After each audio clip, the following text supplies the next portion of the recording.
Hi, I'm Sheila Kuehl. Welcome to Get Used to It, our show about issues of interest about the lesbian gay community, and we hope to everybody.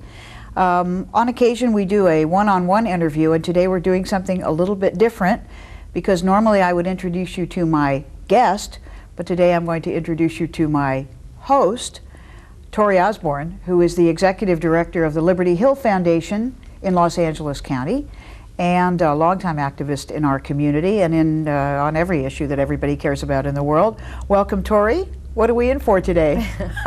Well, they always say that our roles are more fluid in the gay community, so at least in the lesbian community. So my name's Torie Osborn, and I'm your host for today. And today I'm going to be interviewing Sheila Kuehl. So I've been trying to get her to do this for 5 years.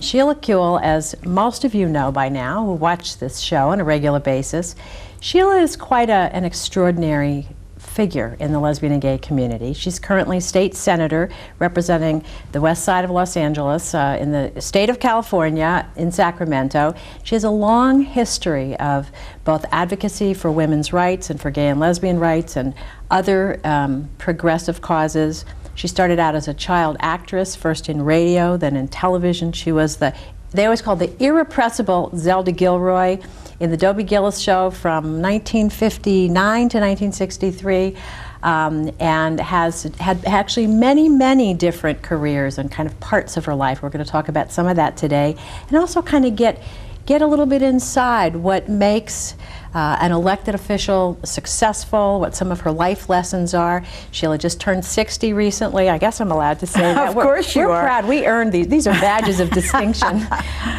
So what I want to start with, though, is talk a little bit about being a lesbian in the 50s and 60s.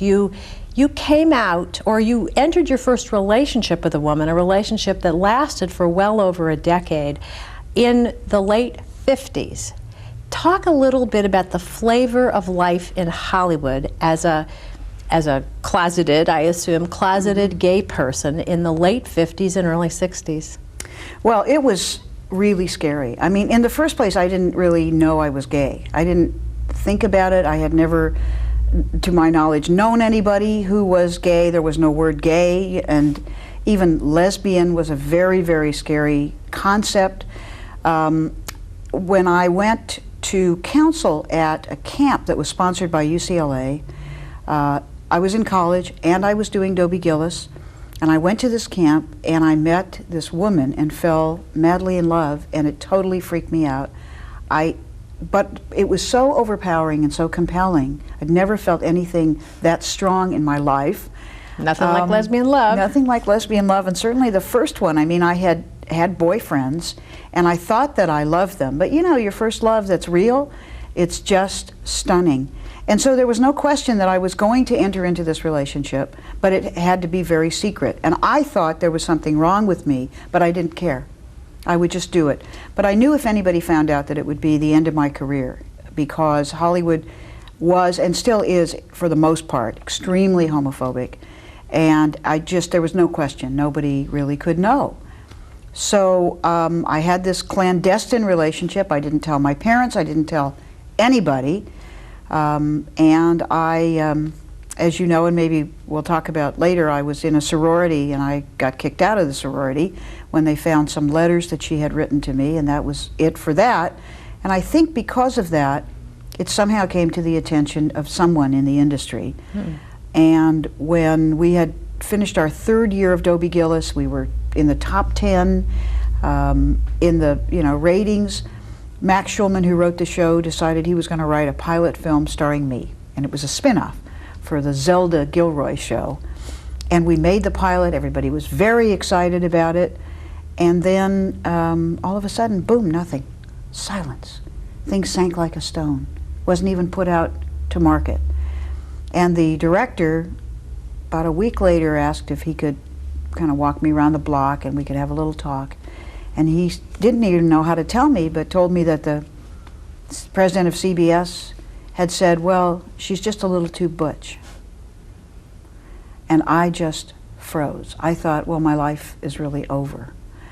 And I, of course, decided to keep going, But I wasn't in Dobie Gillis the next year, and I did get a series kind of way down the list, you know, not second or third billed the way I had been, and a series called Broadside at Universal, which is where I met Dick Sargent. And Dick Sargent had a partner, and he and his partner and me and my partner, Christy, would have dinner together or whatever, but everything was just really closeted. Was he the only gay person that you knew?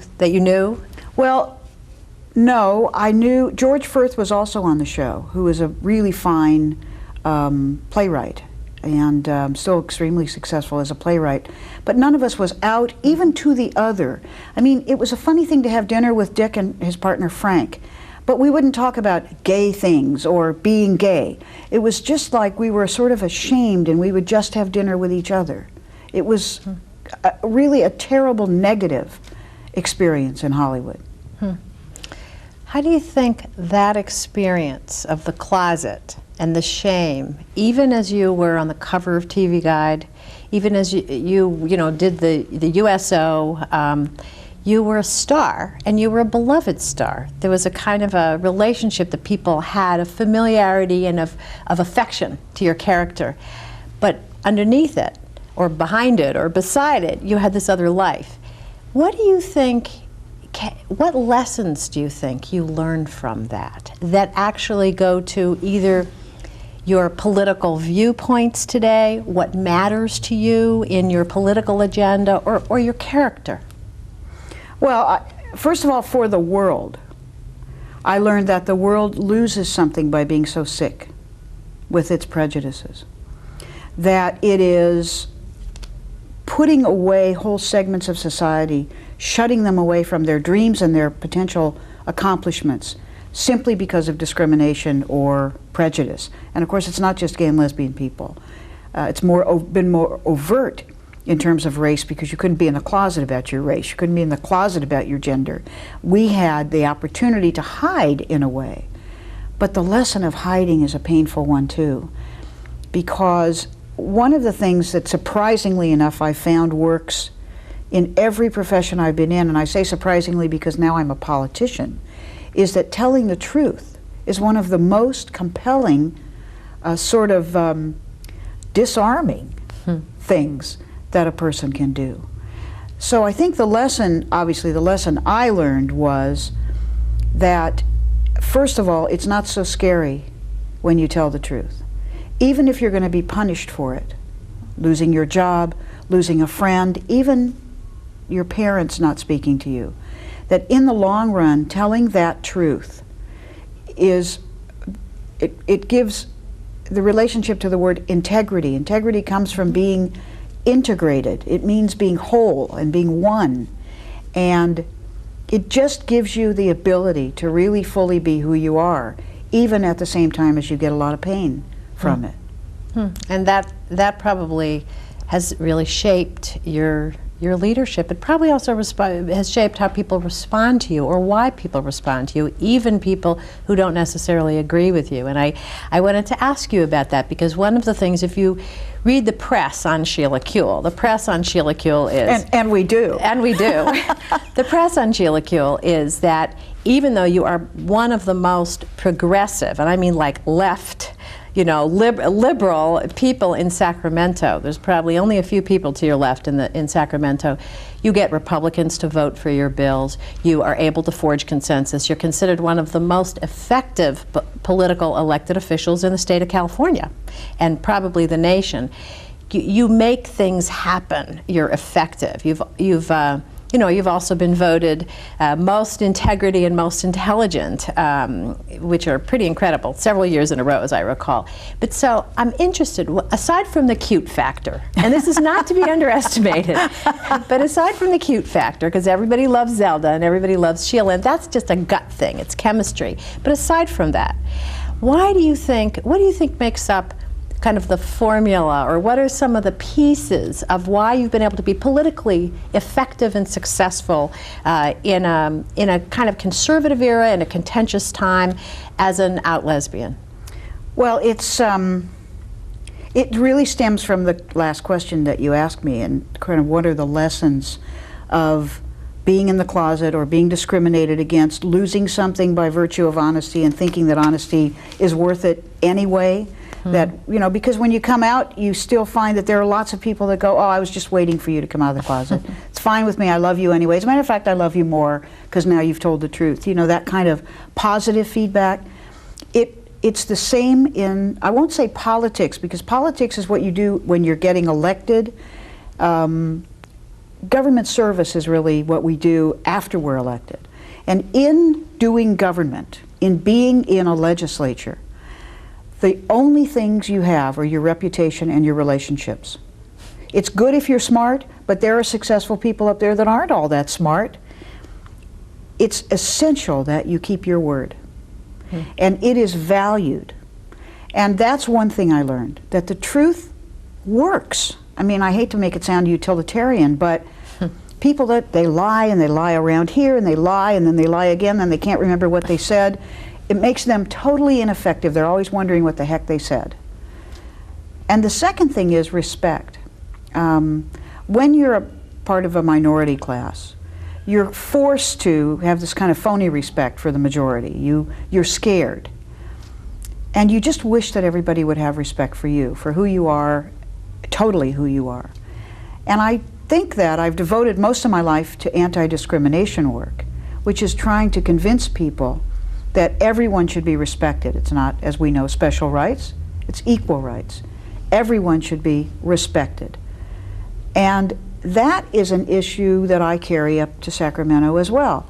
If there's a man like Pete Knight, for instance, Pete Knight, who brought a very, very damaging initiative, the Knight Initiative it was called in California, to keep our marriages from being recognized should we ever enter into any.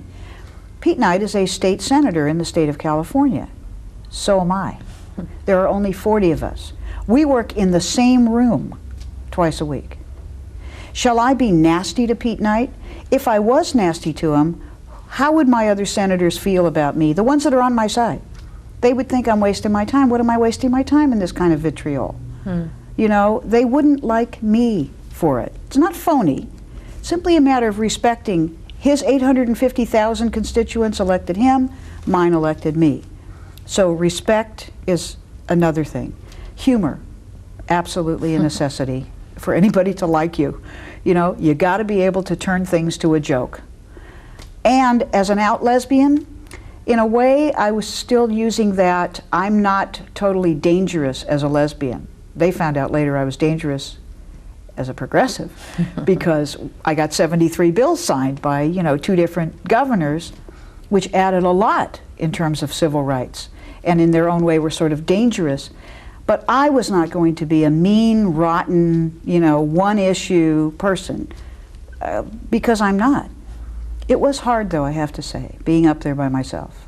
When I was first elected, I was the first open gay or lesbian person ever elected to the state legislature in California, and I was scared, because I don't like to work anywhere that I'm not having a good time. And if people were going to be mean to me, or something was going to be awful, I'm stuck because I was elected. You can't quit an elected job, you know? Your constituents would think you let them down, and there's so much that you can accomplish. And I was scared, and I went up there and we got sworn in, and the first day I went into the Democratic caucus, and we were in the minority when we were first elected. So it was a pretty gloomy, doomy day. And I walked into the caucus and I looked around and I thought, you know, I know some of these people. I work with some of them on domestic violence bills and stuff, but you know, I don't know how it's going to be. And about 6 of them came over looking like California. You know, Antonio Villaraigosa and Kevin Murray, who's an African-American guy, and John Vasconcellos and John Burton from San Francisco, and Barbara Friedman. You know, we had the Jews and the blacks and the browns and everybody.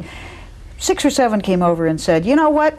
We don't want you to have to eat lunch by yourself, so we're going to be the honorary gay and lesbian caucus. And then they all said honorary about 12 times so that I'd know they were straight, you know. And I just felt welcomed. And then I was really sort of worried about the Reaps, about the Republicans. And the first time on the floor, I decided to do really what I do best, which is I'll just go over, sing. Wouldn't that be great? I'll just go over to the guy who had given the most homophobic speech in the history of the legislature, and I will just say to him, you know what? I'm here, I'm queer, get used to it. But of course I wouldn't say it like that. I would say, you know, David, we're going to have to work together, and I really hope that we can find some common ground on something, because I'm here and I'm staying here. And he looked at me like, what if it's catching? That was what I thought was going through his mind. But you know, we co-authored a bill together 2 years later that actually protected children in another way, and I don't know, you just find some common ground. I want to talk about two things that you may or may not relate as you talk about them, but one is leadership, the qualities of leadership, and the other one is failure and how one responds to failure. And let's actually start with the second first. I know that one of the most interesting things about you is how many careers you've had, how many kind of incarnations you've had in this life. That you were a TV star and then television left you because of homophobia. And you lost the house in Malibu and you basically started over again. And if my memory is correct, you started over again as a switchboard operator at UCLA, at one of the departments at UCLA. And in 1964, maybe, started, you know, worked your way up over during the 60s and ended up in the administration, the Dean of Students office, kind of during the 60s revolution. And then a few years later, ended up going to law school and started a whole new career. Had another bout of major success, because if I'm remembering right, you were the second woman ever to be the best oralist in the moot court team at the Harvard Law School moot court competition. And Thurgood Marshall said to you, "Lady, I like your style," which I recall as one of your favorite stories, and one that I can see why you would be extremely proud of. Then you kind of entered law. But what I want to talk about is those in-between times, those times when you're not on the cover of TV Guide and you've lost the house in Malibu and you're starting over again as the switchboard operator. And what from those times, and then you left law later on. You actually discovered you hated being a lawyer. And actually, I have to tell this story. When I met you, it was 1982. And you were an associate dean of housing, and in yet another decade, you'd ended up back at UCLA in the administration. You're kind of touchstone, and you were kind of a middle management position, overseeing a small office of folks, and reading a lot of Silver Surfer comic books, and dating a lot of women around and about. But your life was, shall we say, well, it wasn't a big, giant life. Well, I'm glad you didn't say sleeping around like you did at my birthday party, Torie. Well, we're on the air. I'm trying to be more polite. Oh, that's right. Okay. But anyway, the point is, your life has had ups and downs, and I think that one of a measure of somebody is how they deal with failure, with meeting life on life's terms. I think it's something that most people struggle mightily with. You know, people go into bouts of depression that last years and years. People become drug addicts over several of the kinds of losses and experiences that you've had. Talk about what it felt like to be a switchboard operator a year and a half over at the UCLA, a year after you'd been on the cover of TV Guide. Or talk about what it was like to go to Harvard Law School, flying high, and then find out you hated law and end up back in the housing department at UCLA. And what, from those times, we've talked about what you take from having been in the closet in the 50s and 60s in Hollywood to your politics and your political leadership. And then I want to talk about kind of leadership in a minute too. Well, I think you remember that I once told you that my definition of an optimist is a little bit different from other people's. My definition is an optimist knows how terrible the world can be and therefore is never disappointed. And it's kind of a joke, but I have a hunch that there's a key in there about my own optimism.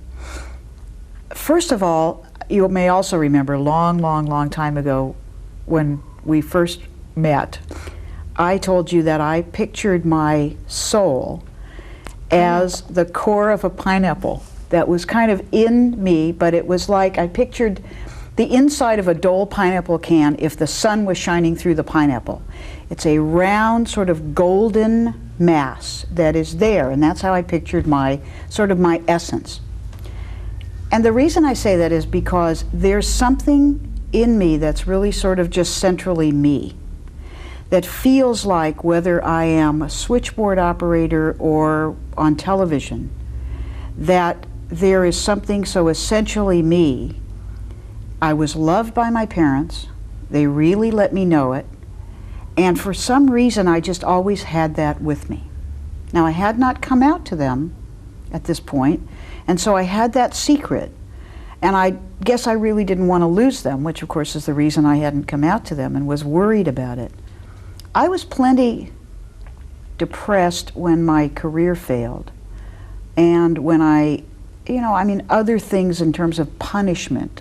Didn't you write a novel? If I'm recollecting the arc of your life, didn't you write a novel during that time? Didn't you? I mean, it wasn't as if you just, crashed and burned. The other thing is actors are always unemployed. You'll have a series. It's like I told you once, we used to have a saying, whoever has the series buys lunch. And sometimes you have a series and then the next week you're in the unemployment line. And in a way, acting gets you kind of used to failure. Though it doesn't work the same. You have to have this personality. It doesn't work the same with everybody. Some people get incredibly depressed when they're not working anymore because they don't have any identity. The truth is, I always felt like I had an identity that I kind of took with me from role to role. And so in this week, I was a star, and then in this week, I was on, I wasn't just a switchboard operator, I was the kind that you had to plug it in and had the thing, good morning. I was at the University Religious Conference the day Jesus Christ walked in and wanted to see the rabbi. Now, what could be more interesting? Life to me has always been very, very interesting. Well, one of the things I'm struck by, knowing you as well as I do, most people who have achieved the kind of success that you have are really driven people. They're driven. I'm not sure how many of them have that pineapple within, and how much of the drive is really about trying to fill a hole. I think that a lot of times that people who are driven have that kind of, sort of restless need for, whether it's money, success, power, fame, whatever it is, that I don't think comes from a healthy place. You have an extraordinarily healthy ego, sense of yourself. I've always thought it's quite extraordinary among women and among people who've suffered the kind of ups and downs and discrimination that you have suffered in formative years. But so talk a little bit about that. Well, it's the lesson that came from some of this stuff, though. If you just hang in there with your own central thing, there's really sort of two things. One is every failure has turned into a success. And all of this stuff that people say about, one door closes and the other door opens, guess what? It actually turns out to be the truth if you're actually looking to be aware when the next door opens. I failed as an actor. And so now I'm a state senator. And most actors would give their eye teeth for a part like this, because most actors are not successful, and I doubt that I would have been successful my entire life. There are incredible ups and downs in the industry, and much more control over my own career path in being a switchboard operator or working at UCLA in the Alumni Association on their magazine. Actually, I got fired from that too. Because I took the side of the students during the revolution, and that was it. You couldn't do that in the alumni magazine. But every failure has really allowed me, if you don't worry about where the next rock in the water is, if you just think, so if I can't find the next rock in the water, I'll fall in. I won't melt, I'll get wet. But you can't swim. I can't swim, but see, that speaks even better of me, that I'm not afraid of falling in, right? I think that's really what it is. Mm-hmm. Paul Simon wrote a song that said, if you're going to learn to fly, you got to learn to fall. And it is totally true that you have to be unafraid of falling. When I was a little girl working on the Stu Irwin show, I was the only kid on the lot at Hal Roach Studios in Culver City. And so I was everybody's sort of pet kid. And the stuntmen liked me better than anybody, and so they taught me all of their tricks. And the most important thing they taught me is you got to know how to fall down without getting too hurt. They didn't say without getting hurt at all. And so they teach me, you know, you fall down and you roll. You roll yourself into a little ball and you roll. You make yourself more portable, you know? That's how you protect yourself. And the other thing for me is I'm always very interested in things. People come and talk to me about, I mean, like yesterday I had 15 different meetings. And one of them, the person was telling me what the Red Cross does. And another one, I was learning about the Air Resources Board. And another one, we were investigating how the energy producers have manipulated the market. And of course, people would say, well, some of that's really interesting and some of it sounds really boring. But to me, it's all interesting. I think that everything, and when I'm done with this, and I'm term limited, when I'm done with this in 2008, everybody says, oh, you'll be governor. Yeah, right. Or you'll go to Congress, which, you know, I could. But I'm thinking, oh, no, there must be other things I could do that I haven't done yet. Like what? What do you want to do in your I want to write 68? my autobiography. You've made it sound so interesting. Well, I heard you wanted to be a sculptor, Well, I do want to painter. I want to sculpt great big metal sculptures. I see myself as a little weazened 80-year-old person, you know, going up and down ladders and hammering out giant metal sculptures, which, given my luck, which has been fabulous in my whole life, will end up in the middle of, you know, some downtown office plaza. I don't know. It could be really cool.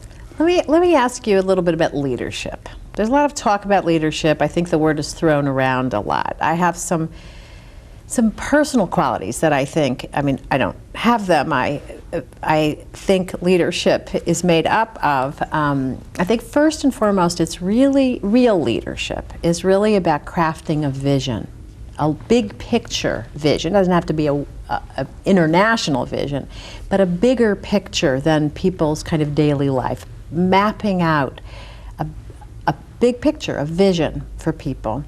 And then having the capacity to inspire people to follow it, to listen, to yearn, to hope for something bigger. And some of the qualities that I think, and there are others, but some of the key qualities that I think make up good leaders are decisiveness, honesty and integrity, and I think we've already really covered that one. And the ability to learn from your own mistakes, the ability to learn from your own mistakes, but also to admit when you make a mistake. Tell me what you'd add to the list, and tell me what you think about some of those notions of leadership. I think the greatest leaders have no idea that they're setting out to be a leader. I think that as soon as you say, I'm going to be a leader in this movement, you know, Cesar Chavez didn't wake up in the morning and say, what I want to be is a leader of this movement. I don't think. He accepted leadership by virtue of his example. He could see that other people looked to him for something. Others, I didn't know him. What do people look to you for? Well, let me tell you first what I think, the thing that you asked me about what might be added to that, and that is caring that other people live up to their full potential. If you work so that everybody around you, as much as possible, is praised, criticized isn't exactly the right word, but there's a place where you help them through whatever issue they might have, whether they're working for you or you're working for them or you're on a board together or whatever it is, caring about their success. And that expands in terms of leadership to people you don't even know. I care that my constituents in my district do the best they possibly can. I really do. I love them. They're the Bruins. I love the Bruins. Maybe you could explain that. Oh, well, UCLA, you said it was the sort of touchstone of my life, and that's of course, their team. But it's just the basic, real, regular people, the regular Bruins, you know, out there that you care about. People look to me, I think, for a devotion to equality. That's been my forte. I've worked on civil rights my whole life. And I think that my insistence that there's no excuse for inequality, and it doesn't serve America well, that there's no excuse for domestic violence or any kind of abuse or taking power over the other person, and I won't stand for it. And I won't let the law stand for it. And it's not an arrogant thing, it's simply what I stand for. And I know what I stand for, and I know what I believe. And that's an aspect of decisiveness. The people in Sacramento that everybody hates are the ones that won't make up their mind. The ones that say, get back to me on that, I'll let you know. If you say to someone, you know, I can't be with you on this. I hope we can work together on something in the future, because I know you really care about this a lot, but I can't be there. And I can't be there because I actually feel the other aspect is more compelling, whatever it is. Respect, even graciousness, really an important thing. But also you've told them, this is where I am. People say I'm inspiring. I don't know quite what that means, but I want to tell them they can succeed. I tell them the story of the Wizard of Oz. You know, there's no wizard. There's just you guys. You Scarecrow, and you Tin Man, and you Lion, and when you turn around and look back, you did it. You rescued Dorothy, and finally the wizard tells them, you know what, there's nobody better than you. All they've got is a few credentials. And it's true. Ordinary people can save the world, and I want them to know it, and I want them to do it.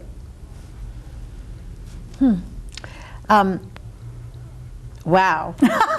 Well, see That's there. great. No, it's really great. It's great to talk about. I don't think people talk about what matters to them. Kind of the higher conversation about sort of the metaphysics of leadership or something, and I can experience it being with you. Well, and you have great leadership too, Torie. I mean, I wanted to correct you, but I hate to interrupt you. When you said, here's what you know, something about leadership, and you said, well, not me, and I want to say, oh yeah. Oh no, well, whatever. I wasn't trying to be modest. I tried. I think it's an interesting and misunderstood concept. I think the core of it is empowering others, as you rightly pointed out. There isn't a scarcity, you know, where power accrues to a few individual people. The people who really have power are the people who give it away. That's right. And that's exactly what you were saying in your own words.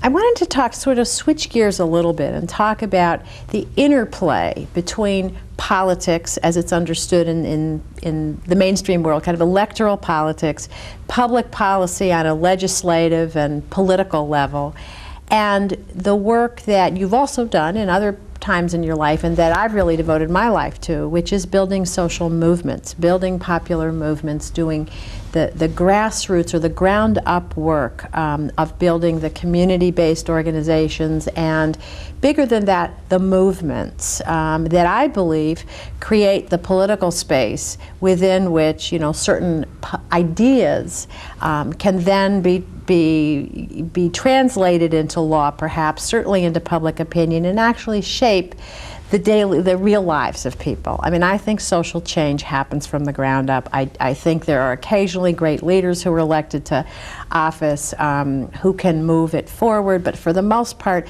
John Kennedy was able to put forward a vision. I mean, it was his individual greatness was on the stage that came from students, African American students in the South, building a civil rights movement in the late 50s that then created the movement that could make him a hero and take what was happening in one part and one little corner of America and expand it, you know, broaden it to a vision that then could compel other people.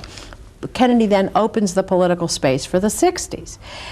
You know, and so I think there's a very significant, and I think because we're in my view, in the last 20 years, we're in an extremely conservative era. I mean, I'm a 60s activist. You were witness to and an ally to the student movements that I was a part of and beyond. And then, of course, you have been part of the women's movement. You've been an activist, a ground troop in the lesbian and gay movement as well. So here you are in political power and political leadership. Talk a little bit about, I think it's a complex relationship, but talk about both the positive things that help you as an elected official, as a powerful, at a state level elected official, having an organized social movement out there, and perhaps some of the pitfalls or downsides of it. And you can talk about the environmental movement, the lesbian and gay movement, the women's movement, and either in terms of organized organizations that lobby you or do letter writing campaigns, or even just how the issues are framed or not by forces that are mobilized to shape the public agenda. I'd just be interested in what it's like on the inside. Well, I'll talk about the outside first, because I've had experience, and actually my work life about issues that have led to my elective work life really started in movement. Not in the work that I was doing for money, but in my volunteer avatar in the battered women's movement. The very beginning of the battered women's movement, purely by accident, a young woman who had worked for me when I was when I was at UCLA as an associate dean of students, Carrie Lobel, was my student aide in my office. And after she graduated, they started a shelter for battered women. I had never heard the word shelter, battered women I had heard. And asked me if I would put together a fundraising board for this shelter. So I said, well, yeah, and we netted about $800 the first year. I mean, nobody had heard of this problem. But it brought me into a movement, and it was a very grassroots movement. Volunteers were running the shelters. Volunteers were beating at the doors of institutions to get them to understand that there was a problem. And every institution was saying no, no, no. Police said no, the courts said no, the law said no, medical facilities said no, no, everybody said it wasn't a problem. Marriage is sacred, everybody, stay out of it, women should stay home. And this handful of mostly dykes was saying, you've got to pay attention. There is violence against women, and it's an epidemic. It's not just one or another. And I was brought into that movement because I was a brand new lawyer, and they didn't have any lawyers. And they said, what's the law? And I said, it's one of America's thin books. There isn't any law. And little by little, I was asked to help develop the law. We were making it up as we went along. And eventually, in doing that, I was in a local coalition, and then I was in a state coalition, and then I was in a national coalition, and I would go to everything and speak on everything or listen at everything. That's where the energy came from. That was the definition of the problem. That was the insistence on the problem. There was nothing in the press, and then there started to be a little bit of noise in the press. And as we were beginning to frame new laws. First the organizing, then the public. Well, the pulpit would speak a little about it, the press would speak a little about it, and the law had to change, and that was my third of it. We would start trying to find one friendly person that would carry a bill about domestic violence, making it a crime. It wasn't even a crime in California. It was a crime to hit anybody else but your intimate. And so I started going up to Sacramento, working with Johan Claes, who was the first guy we could find to carry a bill about domestic violence. What year was that? Must have been maybe 80, maybe 1980. And then Jackie Spear, a number of women and men would carry these bills. And that's, of course, my first experience in Sacramento, where you would sit there for hours waiting to testify for 2 minutes on a bill, and you would see all these members sitting up there, and you would see, they're nothing much. You'd say to yourself, I could do this. And even better, if I do this, I would have one of those votes, I would bring one of these bills, I would be able to do it. So I began to think that maybe this was a good thing to do, but it really was out of the movement, Now that I'm in elective office, I'm the chair of the Natural Resources Committee. I have a lot to do with a lot of environmental organizations, and there's a whole spectrum of them, from very, very grassroots to, very, very sort of organized and sophisticated, if you like, who have drafted legislation, who have even lobbyists, or who are lobbyists up there. I would say there is no major change made in any laws anywhere without a movement. Because if you show up and there's nobody behind you, you can't get a bill through. Maybe on your charm you could get it through the first committee if you chair the first committee, but eventually there has got to be a movement because people want to know who's for this. When we do a piece of paper for a committee and we say, what is the need for this bill? That's the first question that my committee asks people to write when they're putting a bill in front of the committee. What is the need for this bill? What is the proof of the need for this bill? And you know, without movement, there's no proof of any need for anything. That's where the truth is developed.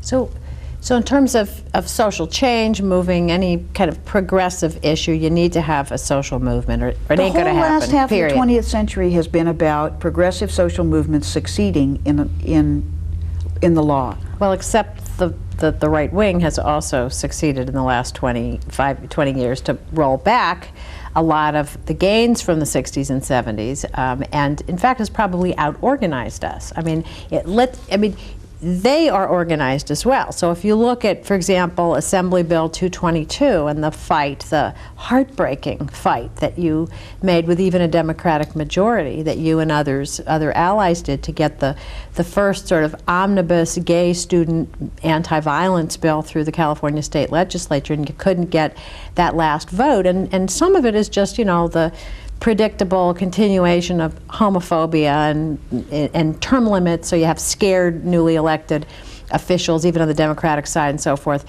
But some of it is because the right wing spent $500,000 or $600,000 taking ads out in key legislators' district, and they basically outgunned the gay movement and its allies, if I'm kind of reading the political situation. They're very sophisticated about targeting specific members to scare them to death. And that's really what they do. They hung them in effigy, they set fires at their office, you know, and lesser things like jamming the fax machine, jamming the phones. But that's a movement too. That's exactly right. They were very, very good at it, and they knew who they could scare, and there weren't very many, but you only need to keep a number of people off a bill in order to defeat it. You don't have to get everybody to be against it. They were very organized and very sophisticated. However, what I was saying about the last half of the 20th century, and I think it continues into this decade, there is an arc, as Martin Luther King said, and the arc of justice. Yes, always bends forward in the long run. I think it does, and it has for civil rights. There were no civil rights laws before the civil rights movement, except for some very basic, you know, please don't hang this person kinds of laws, and if you do and your state does nothing about it, there's a federal law that maybe you could get into court about, which was much improved in 1964 when Lyndon Johnson pushed the Civil Rights Act of 1964. But in the state, we got anti-discrimination laws, and not only about race, and it will never be sufficient about race in my opinion, but about gender and incorporating things that didn't make sense to people, like sexual harassment. Right. Like, what's so wrong with my saying, gee, you look pretty? And people started to understand what was wrong with it because of movement. And now the gay and lesbian movement, where we have protections in the law, in our employment law, in our education code. You know, it's not perfect yet, but I do think the arc moves forward. And if you ask the right wing if they feel so damn successful, they would tell you they don't in California. And I'll bet you there's some other states, as somebody said, all those blue states, and I think we know what I'm talking about. Kate Clinton was funny. It was like, gay people, move to the blue states. I think that people would say there has been enormous progress. By me, the glass is always half full. Well, what is your assessment? It's 2001. What is your assessment in this new century, in this new decade, of kind of the current state of the GLBT, gay and lesbian, bisexual, transgendered movement for equality? What are its strengths and what are its weaknesses? I think the strength of the movement is that we are everywhere. And the greatest tool that's been incorporated by the movement in real people's lives is simply encouraging them to come out, providing support for coming out, having places like the center where people can go and learn about themselves and other people, get engaged in organizations or activities or whatever. The growth of the community center movement, the openness in the media, in the press, etc., to talk about our issues, to present us in a friendly light. That has been movement work. I think, you know, despite any detriment, I guess, GLAAD, I think, has done a really good job in many ways, though people say, oh, well, they're captured by the industry now. But they're not. They critique, things get better, etc. The strength of our movement has been in, I think, its outreach to every single person to say, come out of the closet, it's the best first step. And so now we're an army. I mean, we're an army of millions, not just thousands anymore, but millions of people. And the weakness? I think Or challenges. What the are the weakness challenges is of there the is movement? no place that helps to set direction. In the state legislatures where we have the making of laws that have to do with criminal activity and decriminalizing, with family law, with employment discrimination and protection, with all kinds of protections, etc., you need an organization in each state that will operate to make certain that the laws of the state are fair. It's random in each state. There may or may not be a state organization. I would like to see more attention paid nationally to encouraging, supporting, and even founding and making certain that there's a state coalition, not just an arm of a national coalition in each state that really knows what is needed in the state. The other strength that I love is our inclusiveness. We've worked and we've struggled and we've criticized each other, but I love the fact that we've embraced the transgender movement. It's not really a very good fit in a way. They're not gay, you know, but the notion of gender bending or threatening those lines of gender is exactly the same. Gay, lesbian, bisexual, transgender, that's what it's about. Even kids that are straight, who act like the other gender more, they deserve to be protected. And that's, of course, what part of my law did, and I'm really proud of it because of that. That's been a great strength of our movement.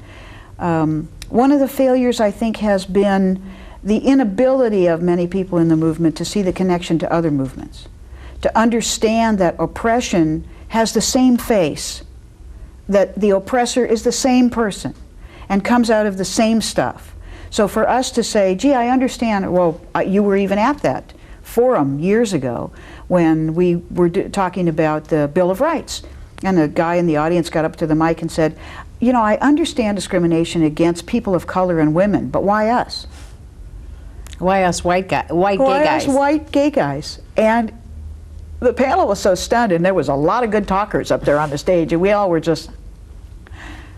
That, I think, has been one of the weaknesses, not of the movement, but of gay people in our movement sometimes, that they don't see the connection. It's not always a progressive movement, and it should be. What do you mean by progressive? When you It mostly use that? has to do with economic justice, I think. If a person is progressive, they understand that poverty is almost an imposed situation, and that before anything else we have to pay attention to the people who can't get for themselves, who haven't yet been able to achieve for themselves because they're held down because of class or because of economic injustice. Discrimination on the basis of categories makes me nuts, and I have fought my whole life against it. But the discrimination on the basis of poverty is considered a good American thing, because everybody theoretically is supposed to be able to achieve better economics, you know, to make more money, and therefore we're not sure to yourself up by your bootstraps. Yeah, we're not sure to do what to do with you if you're poor. There must be maybe something wrong with you. Right. It's Calvinistic, and that, I think, is the most intense fight that we have.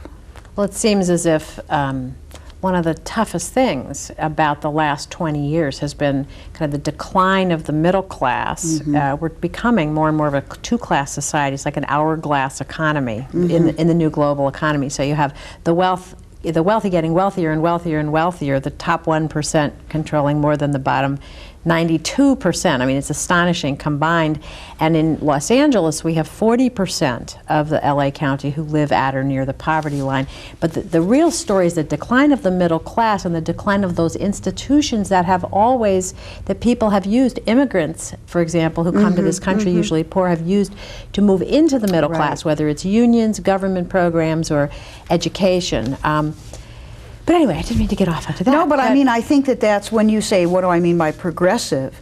To me, a progressive person, I mean, we used to say radical, but radical to me always meant out of the mainstream, or it was meant to mean out of the mainstream. To me, progressive is right in the mainstream for people who care about fairness and justice. And the mainstream of people who care about fairness and justice are progressive. That's what the label means to me. And it informs and imbues every step I take, whether I'm trying to protect the environment, which means, you know, so that we don't have to go see trees in a tree museum, as Joni Mitchell said, or sang, and protecting the ability of children to get health care. I mean, all the things that people associate with progressive politics, I deeply believe is good for the entire state or the entire country. And there, I think, I'm doing good for everybody if I help this person that doesn't yet have enough to help themselves. I'm going to switch gears. You recently turned 60, and for your 60th birthday party, you threw yourself a hell of a treat. You sang to us, to 250 of your closest friends, for an hour and a half or something, and there wasn't anybody bored in that room, I'll tell you. Talk about singing in your life and songwriting. A little known aspect of your history is that you're a published songwriter, still getting royalties from all over the world, as I understand. So talk a little bit about what music and singing means in your life. Well, you know, acting is art. And once I wasn't acting anymore, there was no art in my life. And I hadn't thought of it that way. But there's a whole piece of you that doesn't get expressed if you can't do art, something that's just so freeing, just so for nothing but expression. And I have sung my whole life, and of course in my party, when I brought people up to sing with me who had sung with me at different parts of my life, I realized that I've been singing all my life, not for an audience, more like in the shower, or with my sister in the car on the way to our trip to St. Louis, or at this camp where I met Christy. We sat with guitars week after week after week. We wrote songs, we sang songs. It's a way of expression. Even in the assembly, I sang the closing to one of my bills. I wrote musicals to raise money for the Democratic Party. What do you mean you sang the closing to one of your bills? Well, I had a bill that would ban the expansion or establishment of any more landfills in the Santa Monica Mountain, and so instead, when Willie Brown, who was speaker, I was at the podium, said, Ms. Kuehl, you may close on your bill. Normally you would say, I'll repeat my arguments, and Mr. Speaker, I ask for an aye vote. And instead, I sang a piece of Joni Mitchell's Big Yellow Taxi, which is about, you know, don't it always seem to go that you don't know what you got till it's gone. And that was my closing argument. Well, it only got 32 votes and it needed 41, and Willie kept calling for the vote and calling for the vote, and finally, it was clear that it wasn't going to get enough votes, and he sang taps. But when I started singing for my 50th birthday, when I decided, actually, you and I were riding in the car one night, and we had gone to an event at which one woman sang like all the black divas, different styles of black divas. And she sang God Bless the Child.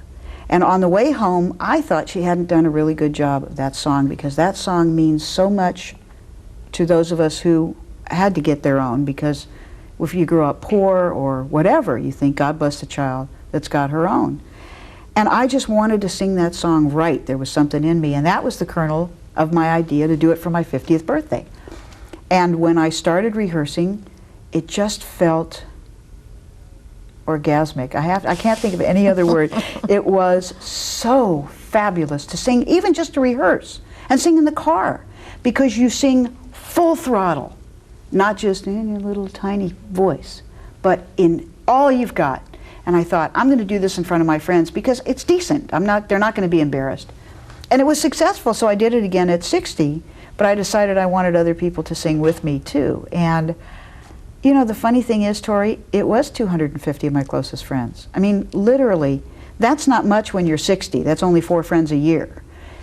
And they were people that I love. That's all I invited to my party, was people I love. And it was, I really recommend it. It was fabulous.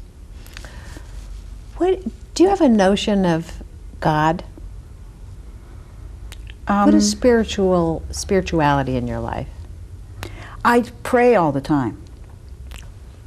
Do you but pray not down on my knees and sign of the cross kind of thing like it used to when I was a kid.